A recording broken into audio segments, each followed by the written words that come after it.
और आशीर्वाद दिया गया हमारे अभिभावक, हमारे मुकद्दर के मालिक, और राजनीति के साथ साथ कलाकारों का भी कोई चाहता है तो श्री सुजीत यादव उर्फ लक्कड़ पहलवान, आपके द्वारा शानदार पुनः 500 रुपया देकर के हौसला बढ़ाया गया है।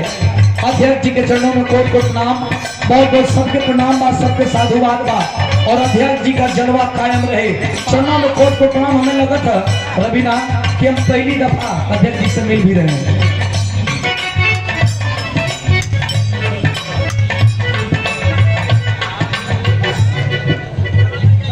अच्छा। और ममता चिंगारी जी, भौकलगंज वाराणसी, बिरहा के बहुत ही सुंदर गायिका और हमसे सीनियर। फोटो पहले लो जा। ए भाई देखा, हमारा रवीना से तो जे भी बात सब सीनियर है बा, और यही आप लोगों का दुलार है। समय हमारे गावे ना आवेला तनी मनी गाले तनी जा। हम मनोज भैया का पहुंची भाजी। अच्छा, मनोज भैया का भौजाई, आपके द्वारा ये आशीर्वाद आया है। जब उनकर भौजी बानी तो हमारे भाइये बानो, सादर प्रणाम भाई, आपके बहुत बहुत प्रणाम पहुंचे। आशीर्वाद का कामना बा हमन का गावे नकाला बा पता नहीं कोना बात को ये आप लोगों का स्नेह बा। कैसे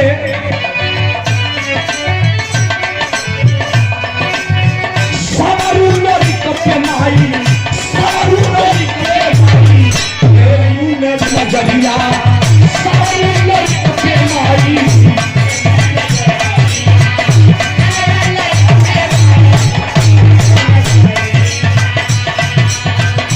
आल्हाऊ दल के तोहरी, आल्हाऊ दल के तोहरी, आलू समरिया, आल्हाऊ दल के तोहरी, रहलू समरिया।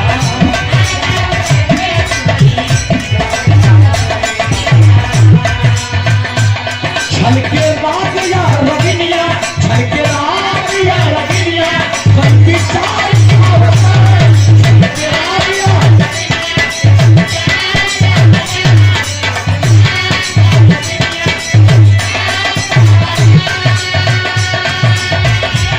छलके रात या रविनिया, बंदी चाय खावता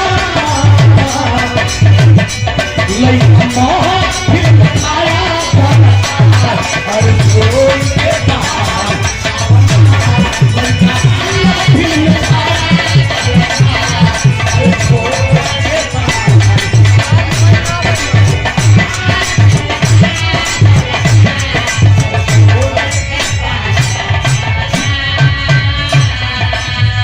गुरु घराने का परिचय बा। हे भैया, हमारे गुरु घराना का बा, हमारे गुरु जी के बा। तनी रउआ को जमा तनी भैया लोगों से बताओ जरूरी बा के बा। बिहारी गोरे सरदार,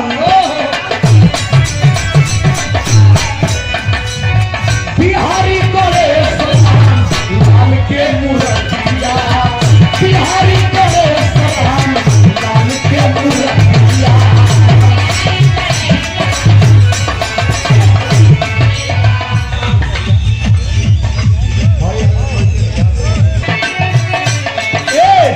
बिहारी करे सलाम, लाल के सूरतिया,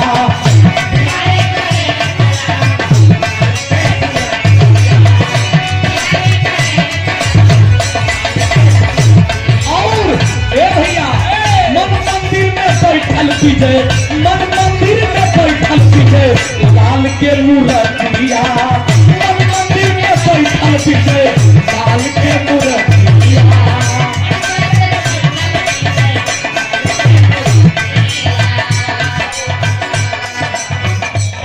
और ये हमारे पहलवान जी की तरफ से अध्यक्ष जी के सम्मान में पुनः आशीर्वाद 100 रुपया, बहुत बहुत दिन से धन्यवाद। और बिहारी करे सलाम, लाल के मूर्तिया,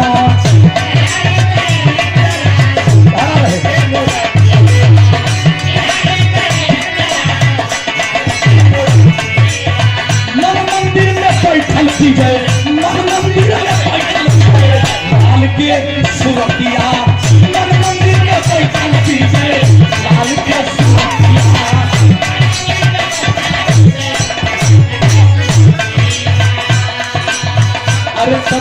फसल सूरज सुधीर लाल। मारे कवि जी अरे कि फसल सूरज सुधीर लाल, अरे पतवा